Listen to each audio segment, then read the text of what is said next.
आप सभी आचार्य गुरुजनों, माता पिता, भ्राता भगिनियों को सादर नमस्ते। आज एक ऐसा विषय मेरे मन में आ रहा है कि बहुत सारे लोगों में या हम सब लोगों में कुछ अनावश्यक बातों को लेकर ईगो प्रॉब्लम हो जाती है या अहंकार का भाव आ जाता है कि मैं तो ऐसा हूँ, मैं इससे ज़्यादा योग्य हूँ, या इस स्थान पर मेरा उचित सम्मान नहीं हुआ, या इसके द्वारा मुझे ये कहा गया, उसके द्वारा वो कहा गया, वगैरह वगैरह बहुत सारी चीज़ें आ जाती हैं हमारे जीवन में। बहुत सारे लोग हैं कि ऑफ़िस को घर में उठा ले जाते हैं और घर को ऑफ़िस में उठा ले जाते हैं, आपस में मिंगल कर देते हैं बहुत सारी चीज़ों को, और इन सब चीज़ों का असर ये पड़ता है कि हम अपने जीवन का कोई भी पल जो है ना उसको क्या कहेंगे, उसका आनंद नहीं उठा पाते हैं। हम अपना किसी भी चीज़ में 100% नहीं दे पाते हैं और स्वयं में अधूरा सा फील करते हैं, या स्वयं क्यों परेशान हैं यही नहीं ढूंढ पाते हैं, उलझे से रहते हैं। तो पहले तो ऐसी चीज़ें हमारे साथ तब भी ज़्यादा होती हैं जब हम सिर्फ ये सोचते हैं कि हमारे अंदर ही योग्यता है, हम दूसरों को अपने से कम आंकते हैं, उनका मूल्य जो है हमारी नज़रों में हमसे कम होता है, या हम ये सोचते हैं कि लोग मुझे ही सुने और हम किसी को सुनना नहीं चाहते हैं, क्योंकि हमारे पास सुनाने के लिए बहुत कुछ है, हमारे पास सुनाने के लिए बहुत सारे अनुभव हैं, ज्ञान है और बहुत सारे विषय हैं, हमने बहुत सारा अध्ययन किया हुआ है। उसके पास क्या है, उसको क्यों सुनूं मैं तो स्वयं को ही सुनाऊंगा। और अगर वो नहीं सुनते हैं, हमारी उपेक्षा करते हैं, तो उन्होंने हमारा अपमान किया है। मैं तो इसके लिए बिल्कुल भी मतलब उस कैटेगरी में नहीं हूँ कि मेरे साथ ये किया जाए, मैं तो ये हूँ, मैं तो वो हूँ, तो मैं तो ये हूँ और वो हूँ वाली बात पर मुझे मेरी लिखी हुई एक 2 पंक्तियाँ याद आती हैं कि दूसरों की खूबियों पर मुस्कुराना सीख ले, दूसरों की खूबियों पर मुस्कुराना सीख ले, अपने अंदर अहम की कब्रें बनाना सीख ले, न कर गुरूर ज्ञान का तू सागर में बूंद सा है, न कर गुरूर ज्ञान का तू सागर में बूंद सा है, वक्त निकलने से पहले ऐ मनुष्य तू वक्त पर आना सीख ले। तो हमें दूसरों को भी एक्सेप्ट करना होता है, क्योंकि कहीं ना कहीं किसी न किसी चीज़ में तो हर कोई हमसे बेहतर होता है। हम कितने भी बड़े विद्वान बन जाएं, कोई भी एक अनपढ़ व्यक्ति भी किसी न किसी कार्य में तो हमसे बेहतर होता है। इसलिए हमारे अंदर ये भाव रखना चाहिए कि नहीं, दूसरों को भी सुनना है, उससे भी कुछ सीखना है।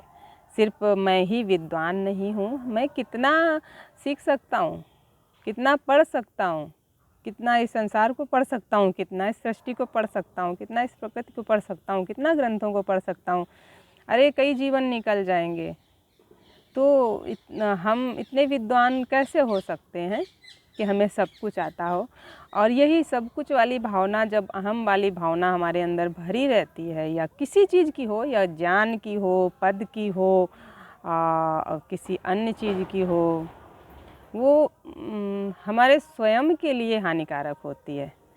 हम उसमें उलझ जाते हैं कि उसने ये किया, उसने वो किया, उसने वो किया। अगर हम एक ही कुर्सी पर 24 घंटे बैठ के रहना चाहें तो क्या रह सकते हैं? नहीं रह सकते ना। 24 घंटे कोई एक ही कुर्सी पर बैठ के नहीं रह सकता, उसे उठना पड़ेगा, कुछ अलग अलग तरह के कार्य करने पड़ेंगे। तो जब हम एक ही कुर्सी पर नहीं रह सकते और हमें बहुत सारे अपने आप में चेंज लाने पड़ते हैं जीवन में, बहुत सारे अलग एक दूसरे से विरोधाभास वाले कार्य भी करने पड़ते हैं, बहुत सारी चीज़ ऐसी करनी पड़ती हैं, तो हम ऐसा कैसे सोच सकते हैं कि बस व्यक्ति हमारे साथ एक जैसा ही ट्रीटमेंट करें, मैं वो कुर्सी लेकर ही हर जगह बैठूं उस आसन पर और उस आसन पर ही विराजमान रहूं और व्यक्ति हमको हर जगह पूजे? नहीं पूज सकता। कोई व्यक्ति तो आपको इसलिए नहीं पूछ सकता क्योंकि आपसे द्वेष भाव रखता है और आपको पसंद नहीं करता है।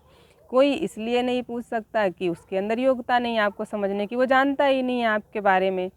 कोई इसलिए नहीं पूछ सकता क्योंकि आप अपनी जीविकापार्जन के लिए उसके अंडर में कार्य करते हैं, या उसको ऐसा लगता है कि आपको उसकी आवश्यकता है।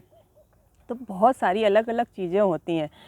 तो हम अपने आप को हर्ट करने के लिए स्वयं में ही परिवर्तन लाएं कि हमें जो करना है, पहले तो जो करना है समर्पण भाव से करना है। किसी भी आनंदित रहने के लिए, खुश रहने के लिए हम कोई भी कार्य करें, किसी भी चीज़ से जुड़ें, किसी स्थान से जुड़ें, किसी व्यक्ति से जुड़ें, किसी विषय से जुड़ें, एकदम उसमें खो जाएं, एकदम समर्पण भाव से करें, लगन से करें।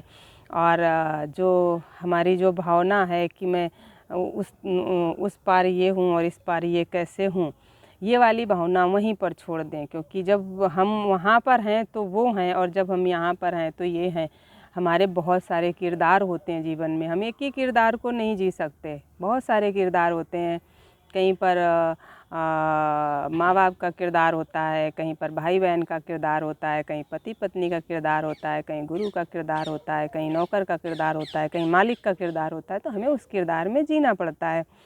अब चलो हमने माना कि हमारे बहुत सारी बहुत देखा गया है इस समाज में कि बहुत बार ऐसे लोग होते हैं कि उनके अंदर अच्छी योग्यता है और उनको लेकिन घर की आर्थिक स्थिति अच्छी ना होने के कारण उन्हें कहीं ऐसा कार्य करना पड़ता है कि उनकी योग्यता के अनुसार वो कार्य नहीं होता है, लेकिन क्योंकि उनको आवश्यकता है और जीविकापार्जन के लिए वो कार्य करना पड़ता है।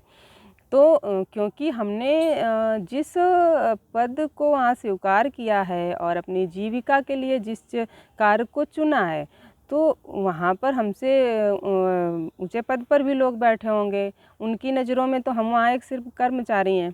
अगर हम ये सोचें कि नहीं, ये व्यक्ति हमारे साथ ऐसे क्यों ट्रीट कर रहा है, ये व्यक्ति हमारे साथ ऐसा क्यों कर रहा है, मैं तो इससे अच्छा योग्य हूँ, अधिक योग्य हूँ, तो वहाँ पर ये भाव आपको सिर्फ परेशान करेंगे। क्योंकि आपने वो कार्य तो स्वीकार किया है, लेकिन आप उस चीज़ को स्वीकार ही नहीं कर पा रहे हैं कि भैया इसके जो मैं कर रहा हूँ इसके बदले हमारे साथ ये व्यवहार होगा। आपका जो घर से आप जो लेके आए थे अपने साथ, एक टैग लेके आए थे कि मैं ये हूँ, मैं ये हूँ, वो टैग नहीं उतार पा रहे हैं आप, इसलिए परेशान हो रहे हैं। तो टैग उतारने की आवश्यकता है आपको। बहुत बार आप ऐसी लोगों से मिल जाएंगे जो नहीं आपके अनुसार ट्रीट कर पाएंगे, आपके साथ व्यवहार नहीं कर पाएंगे, या ऐसे लोगों के बीच होंगे जो वहाँ पर आपका भी व्यवहार बदलेगा। आप भी वहाँ पर उस तरह का व्यवहार है कि लोग मेरे साथ किस तरह का व्यवहार कर रहे हैं और यहाँ पर क्या अपेक्षित है और क्या करना चाहिए हमको। या तो आप उस चीज़ को अगर नहीं सह पा रहे हैं या वहाँ पर नहीं रह पा रहे हैं, तो आप उन लोगों को और उस स्थान को छोड़ दीजिए। अगर उन लोगों को उन स्थान को छोड़ नहीं सकते, आपको बहुत आवश्यकता है या वहाँ जाना आवश्यक ही है, या उनके साथ समय बिताना, या ऑफिस की बात हो या कहीं बाहर की, जो वहाँ पर जाना आवश्यक ही है आपको उनके साथ समय देना, तो आपको वहाँ की चीज़ों को स्वीकार करना पड़ेगा, उन लोगों के स्वभाव को स्वीकार करना पड़ेगा। अगर आप नहीं स्वीकार करेंगे तो आप परेशान रहेंगे। मैंने अपने लास्ट वीडियो में भी कहा था कि हमारी समस्या ये है कि हम स्वीकार नहीं करते हैं, और हमारी सबसे समस्या बड़ी ये है अनुकूलता और प्रतिकूलता की समस्या है जीवन में। क्योंकि अनुकूलता हर कोई चाहता है, प्रतिकूलता कोई नहीं चाहता है, और प्रतिकूलता ही हमारी परेशानियों का विषय है। क्योंकि हम सिर्फ जो चाहते हैं वही हो हमारे साथ, और वो नहीं हुआ तो हम परेशान हो गए। हम घर से गए और जो हम घर वाले व्यवहार में थे, जो इस पद वो एक हमारे अंदर अहम था, मैं ये हूँ, मैं वो हूँ, उसको लेके गए बाहर, और बाहर हम वहाँ के हिसाब से व्यवहार नहीं कर पाए।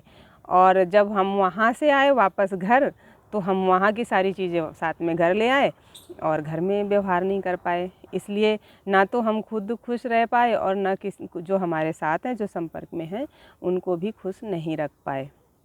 इसलिए जीवन में प्रैक्टिकल होना बहुत आवश्यक है, प्रैक्टिकल बनना अति आवश्यक है, और बहुत ही धैर्यपूर्वक हर बात को समझना आवश्यक है। जीवन को बहुत ही अच्छा बनाने के लिए, आनंदित बनाने के लिए ये सारी छोटी छोटी बातें ज़रूरी होती हैं। आप अपने साथ टैग लेकर हमेशा मत चलिए कि मैं इतना ज्ञानी हूँ या मैं इतना प्रतिष्ठित हूँ या ये हूँ या वो हूँ। अगर आपको एक सुंदर सा जीवन जीना है तो अपने साथ बैग लेकर मत चलिए और आप अपनी बारी आने तक एक धैर्य सा रखिए। अगर प्रस्तुति करना है अपने आप को, जहाँ आपको कोई सुनने वाला ही नहीं है, जहाँ आपको कोई समझने वाला ही नहीं है, वहाँ पर बोलने का फ़ायदा क्या है। वहाँ पर आप थोड़े देखिए तो थोड़े समय तक कि क्या हो सकता है, क्या मैं यहाँ टिक सकता हूँ या नहीं टिक सकता हूँ, क्या मैं यहाँ अपने विचार रख सकता हूँ या नहीं रख सकता हूँ, क्या यहाँ मुझे कोई समझेगा या नहीं समझेगा, मैं यहाँ पर अपने आप को कैसे प्रूव कर सकता हूँ। उन चीज़ों को धैर्य रखते हुए, ये सारी चीज़ों पर चिंतन करते हुए डिसीजन लीजिए। हर दिन परेशान मत होइए इन सारी चीज़ों को। ये मेरी अपनी व्यक्तिगत अनुभूति कहती है।